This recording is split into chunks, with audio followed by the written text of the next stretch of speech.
Now when I'm marking out the pieces that I'm going to be cutting for the box, I need to account for the thickness of the material. Now I had said that the length from here to here was, well, physically was 12 inches. I was going to be adding an extra 1/4 inch top and bottom, so that was going to be 12.5 inside diameter. The stock that I'm going to be using is 3/4 inches thick, so we'll make sure and add that figure that in to the length on these side runners. So now I got the sides cut, and now now I'm ready to start doing the top and the bottom. Now when you're looking at this, obviously the sides are splayed out as these keys get longer. So I need to keep in mind that when I cut these two pieces, that I need to account for an angle at each end. And when I was cutting these, I cut the angles on here at a 9-degree angle. Arbitrary, it can be whatever you want. Just depends on how you want it to look. You can make it tighter, wider, whatever you want to do. But I cut these at 9 degrees, so that's what I'm going to be cutting these angles on. And before we actually mount or glue and screw everything together, now is the time to sand the inside areas, because you're not going to have this easy of an access again. So now is that time. And I'm just knocking this down. These were already really smooth coming out of the planer, so I'm just going over it with some 220 and just smooth it over and make it feel real nice. So here's how the box came together, and it's just dry fit right now. But for the sake of time, I'm going to go ahead. I'm going to glue these. I'm going to glue this up, but then I'm going to use my pin nailer and just to tack it in place, just so that I can handle it and keep on rolling here while the glue sets up. So after we get that done, then we're going to come in and have to cut and install these two supports. If you don't have one of these, this is a micro pin nailer. I love this thing. It doesn't leave hardly any kind of a sign that you nailed it, and it allows you to keep on rolling instead of having to put things on hold while the glue sets.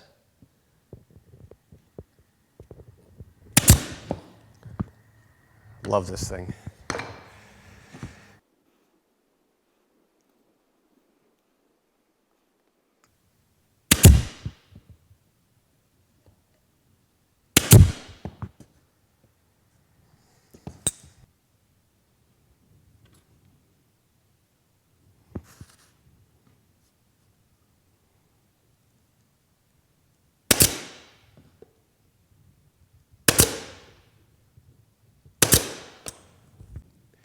Now, if you look at the original prototype that I made here, I recessed these keys down so that they're just above this railing, just a hair. And I'm going to do the same thing for this. Now, these are roughly 1 inch thick, so I'm going to need to cut the supports in here that are shy about 7/8 of an inch. Again, because I want to have about a 1/8 or so, even if it's flush. It doesn't make much difference. So when I use 3.5 inch wide stock for this, all the way around for the sound box. So I'm going to come in and cut 2 slats that are going to be 2.5 inches in length of the box here, angled at the top and bottom. So how many of you have ever had this feeling that if it weren't for bad luck, you wouldn't have any luck at all? That would be my day today. Well, I made one, when I made the prototype, I kept these little supports full thickness so that the bottoms here were resting on the ground or on the surface, table, whatever you're putting it on. And on the one that I made on the video today, I thought I was going to be pretty smart and just put in little strips rather than these full width ones. Well, comes to turn out, when you put it all together, it makes a huge difference on the acoustics. And Here I thought I was just about done, and I put the keys in, I was getting ready to mount everything up, and I gave it a final listen to, and it sounded terrible. I mean, it absolutely sounded terrible. So after about 2 hours of monkeying around, switching things back and forth, and trying to figure out where the problem lay, I finally came up with, or finally figured out that it was those stupid little stringer thingies. So I've gone ahead and cut those out and cut in full-length strips now, and I'm just getting ready to start gluing those in. And at that point, I've already tested everything now before I go any further. I've already tested it, and it makes a night and day difference. So I'll somehow find a way to edit this into the video that when you're cutting those stringers or those support strips, they need to be full width. I don't know if it has something to do with the amount of flex or how it carries the vibration. I don't know, and at this point, I really don't care. I just want to get this figured out and put together and problem solved. So I'm taking a few steps back, but when it's all done, it'll be right. And you'll be getting the how-tos on how to do this right and not make the same mistakes that I have made. So let me get back to the drawing board here, get these things glued up, tacked in, and it changes how I'm going to be mounting these keys. So I still need to figure that part out. So let's keep our fingers crossed this doesn't take me all night.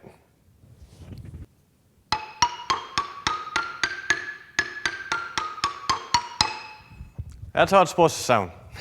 Now I just got to figure out how to mount them.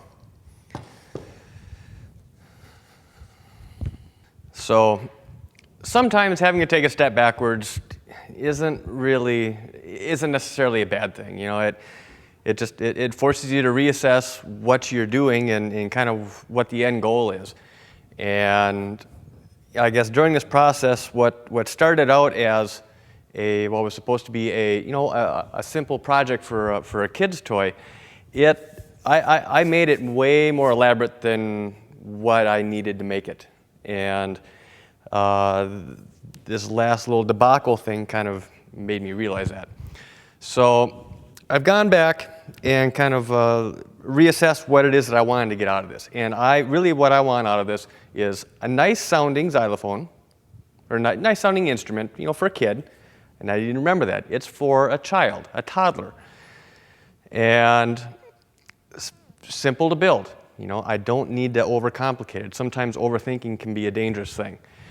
So I've gone back, and the thing that was really hanging me up was how I was going to be mounting all of these keys. Now that I was forced to have to put in those full width supports in here for the sound, which was important for me.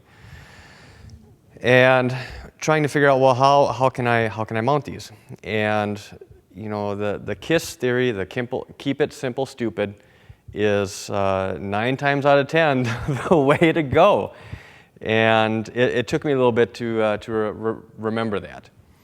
So the way that I'm going to be mounting these, and I had to do one as a test fit, or as a dry run, just to make sure it didn't change the sound too much. But I'm going with simplicity. And I only have one key mounted here, as you can see, but I screwed it in.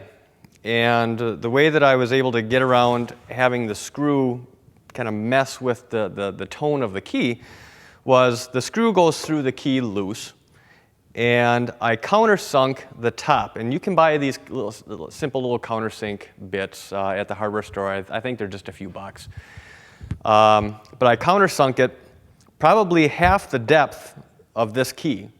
And I ran the screw only to the top. So the key itself is able to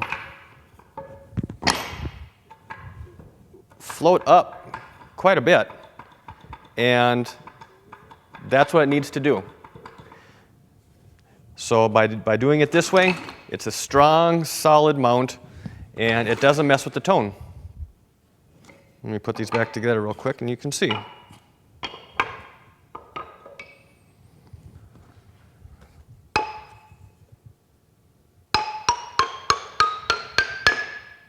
You can't tell which one I mounted, but it's this one.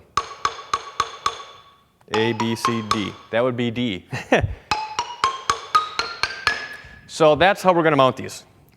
Keep it simple, stupid. I would be stupid. So real easy. The way that we're going to do this is we're going to line up the keys the way that we want them to look and make sure all the spacing is right.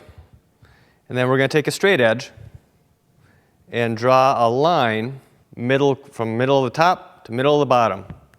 Run it all the way down, and then we're going to drill a pilot hole with, and even with this, I'm using number 10 screws, and that didn't seem to hang things up at all. So that's what I'm going to use because, well, really it's what I have to use because it's all I've got. But I'm doing, with a number 10 screw, I'm using a 7/32 drill bit, and that's just enough for the screw itself to drop in and drop in loosely, but not give it so much play that it creates a rattle. So at that point, after all those holes are drilled, we're going to countersink that hole probably a good 1/2 inch. And the screw head itself is going to be flush with the top. So it's still going to look nice. It's a great kid's toy, and it really simplifies things going about it this way. So that's what we're doing. So with all the holes drilled and the tops countersunk, now I'm just going to come in and making sure nothing shifts on me. I'm just going to hold each key and just make a little mark. That one shifted on me, but hopefully it won't screw me up. All right, so I'm going to pull the keys and finish drilling out the holes.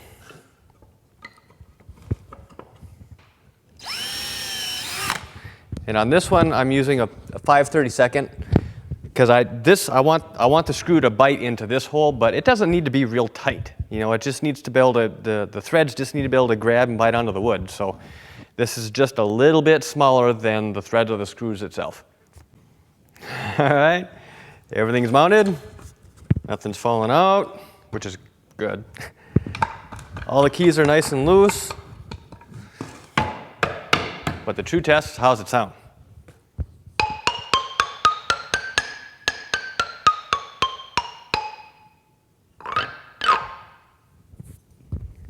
I'm happy with it. I like it. Surprisingly, it's still in tune too. So you learn something new every day. Sometimes you learn it the hard way, but stick with it, and eventually you learn something new. So, all right, we're going to tear this bad boy apart. We're going to throw some beeswax on it, and this project is a wrap. So it's about time, because my wife's coming home from Delaware tomorrow, and I have yet to clean the house. I'm going to get my ass handed to me if I don't start doing something other than playing with stuff down at the shop here. So I got to button this up quick.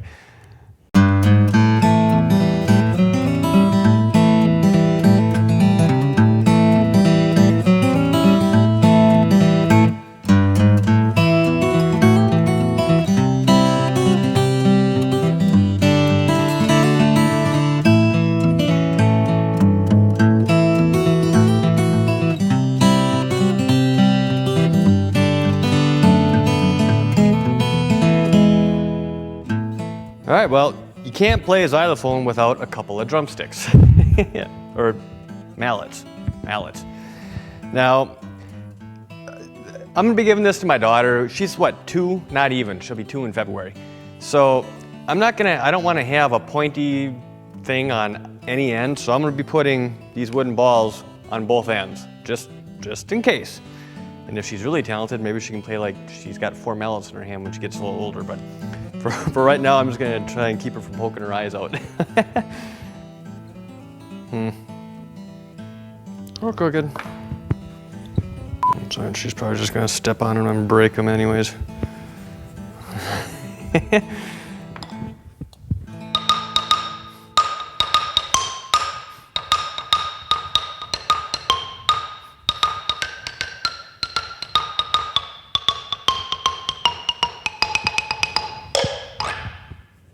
That's a wrap.